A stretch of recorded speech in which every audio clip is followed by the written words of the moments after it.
तो बच्चों, हम लोग पढ़ रहे थे प्रेमचंद की कहानी पुत्र प्रेम। और आपने देखा कि चैतन्य दास जो अर्थशास्त्र के नियमों के अनुसार जीवन व्यतीत करते थे, उन्होंने अपने पुत्र प्रेम को भी उन्हीं सिद्धांतों पर तौल दिया।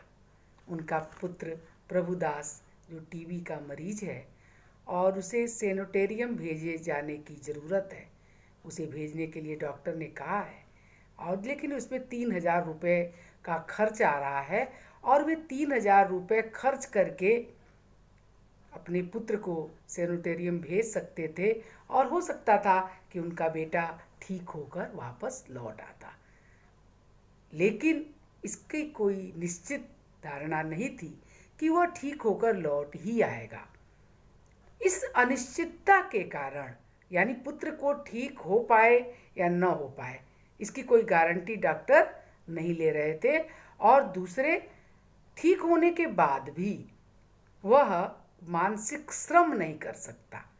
तो उनका जो एक उसके प्रति जो सपना था कि उसे इंग्लैंड भेजकर बैरिस्टर बनाएंगे, और वह जो हमारे पूर्वजों द्वारा संचित धन है या फिर मेरे द्वारा कमाया गया जो धन है, संपत्ति है, उसमें वृद्धि करेगा, उसको बढ़ाएगा, हमारी पूंजी को बढ़ाएगा, ये जो लक्ष्य था उनका, वह पूरा होते हुए नहीं दिख रहा है।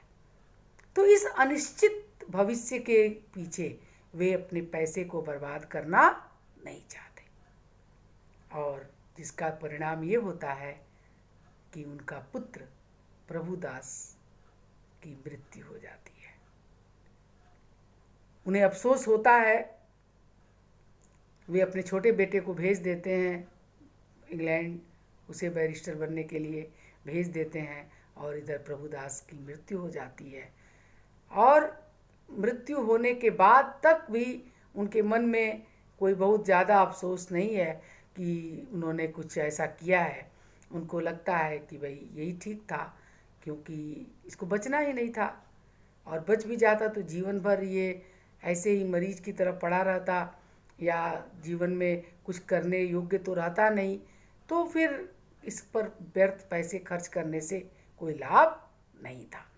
इसलिए वे जो है कुछ नहीं अफसोस कर रहे हैं, और उसके मृत्यु होने के बाद वे उसको ले जाकर उसके दाह संस्कार के लिए वे मणिकर्णिका घाट पर अपने संबंधियों के साथ जाते हैं, और चिता पर उसका शव रख दिया जाता है, और जब चिता में आग लगा दी जाती है तो वे उनकी आंखों से आंसू बहने लगते हैं। कुछ भी था, पुत्र था, और पुत्र से प्रेम तो एक स्वाभाविक प्रेम तो होता है।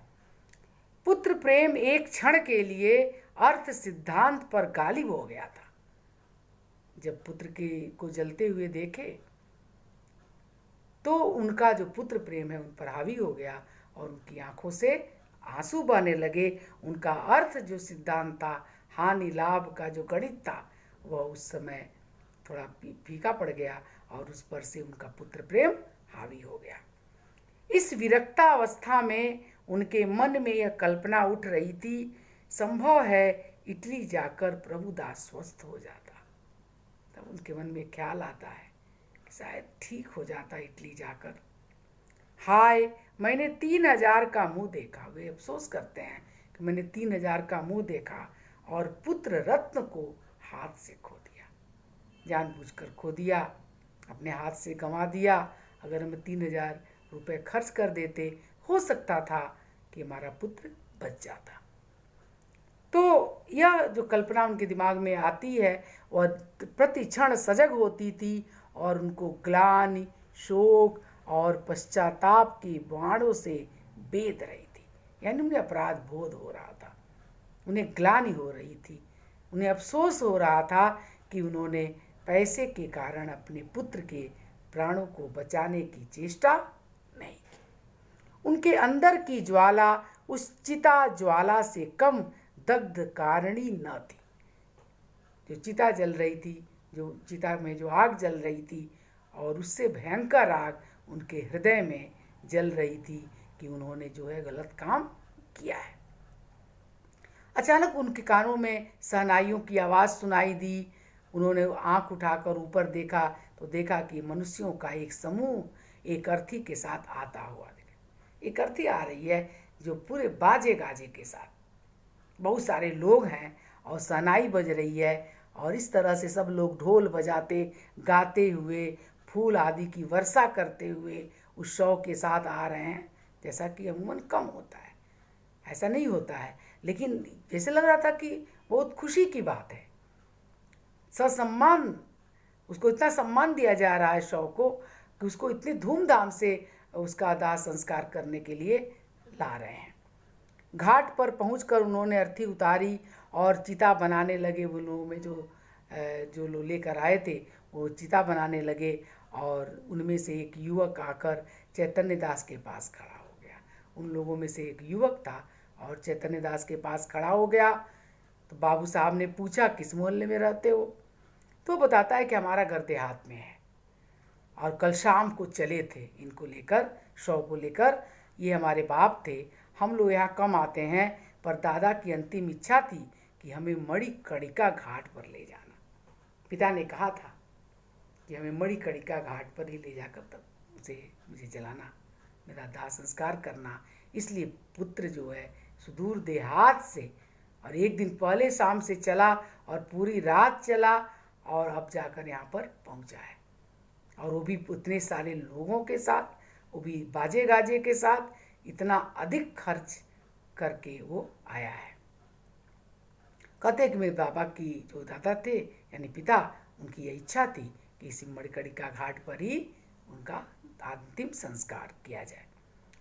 तो चैतन्य दास पूछते हैं कि ये सब आदमी तुम्हारे साथ हैं? तो कहा हाँ, और लोग पीछे आ रहे हैं, कई 100 आदमी साथ आए हैं। यहाँ तक के आने में सैकड़ों उठ गए, सबको साथ लाने में और अपने खर्चे पर सैकड़ों उठ गए, सैकड़ों रुपए खर्च हो गए। लेकिन मुझे रुपए का कोई अफसोस नहीं है, क्योंकि बूढ़े पिता की मुक्ति तो बन गई। मेरे बूढ़े पिता की जो इच्छा थी उसको मैंने पूरी की, तो उनकी मुक्ति बन गई, वे मुक्त हो जाएंगे। धन और है ही किस लिए? वो युवक कहता है कि धन और किस लिए होता है? इसी के लिए तो होता है कि अपने सगे संबंधियों, अपने माता पिता, अपने घनिष्ठ जो बहुत ही करीबी लोग हैं, उनकी इच्छाओं का ध्यान रखा जाए, उनकी शुभाकांक्षा की जाए, उनकी इच्छाओं को पूरा किया जाए। तो चैतन्य दास पूछते हैं कि उन्हें क्या बीमारी थी?